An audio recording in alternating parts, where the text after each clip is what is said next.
שלום, איך קוראים לך? אודיה אוחנה. אני מיטל בן דוד. מרגלית.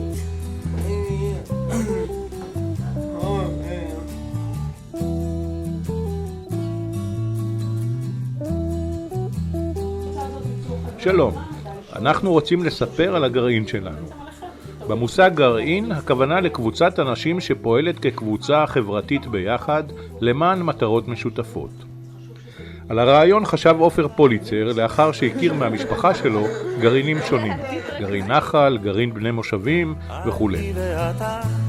אז יבואו כבר כולם, אמרו את זה קודם לפניי. הקבוצה שלנו מורכבת מאנשים עם יכולות שונות ועם מוגבלויות שונות, כולם מגיל 21 ומעלה, המתגוררים באזור הגליל והצפון. בהתחלה התכנסה קבוצה קטנה של חברים שהרעיון מעניין אותם. יחד חשבנו על רעיונות שנרצה לקדם, הועלו דוגמאות ובעיות נגישות מחיי היום-יום, הגדרנו מטרות ואמצעים, וחשבנו את מי עוד כדאי לצרף לגרעין. זאת קבוצה שיש לה מטרה להביא לשינוי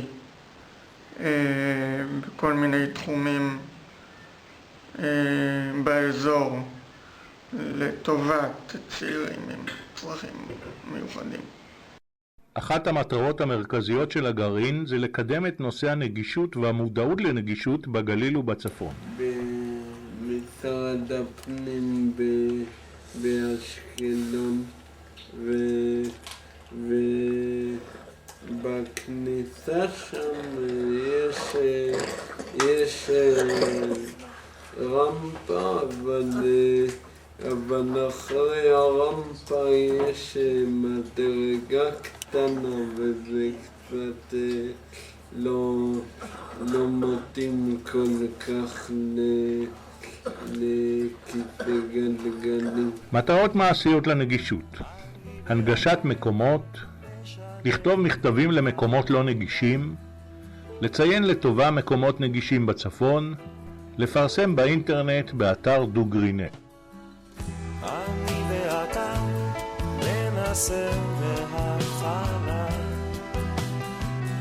בנוסף, הגרעין פועל לקדם, לקרב ולקיים מסגרת חברתית לבעלי מוגבלויות באזור. אני רוצה להכיר את עצמי קודם כל ומה היכולות שלי. אנחנו גם קבוצה שמבינה אחד את השני. יש לנו הבנה הדדית. המטרות החברתיות: פעילות חברתית, טיולים קבוצתיים, שיחות חברתיות, גיבוש קבוצה, עבודה בקבוצות קטנות על דברים שמפריעים לנו בקבוצה, לתכנן ולהפיק מסיבות.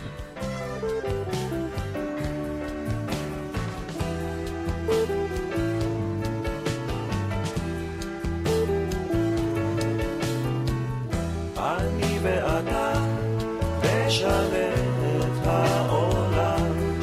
אני מקווה שאנחנו נצליח להוביל את השינוי הזה ביחד. אמרו את זה קודם לפניי, לא משנה. אני ואתה נשנה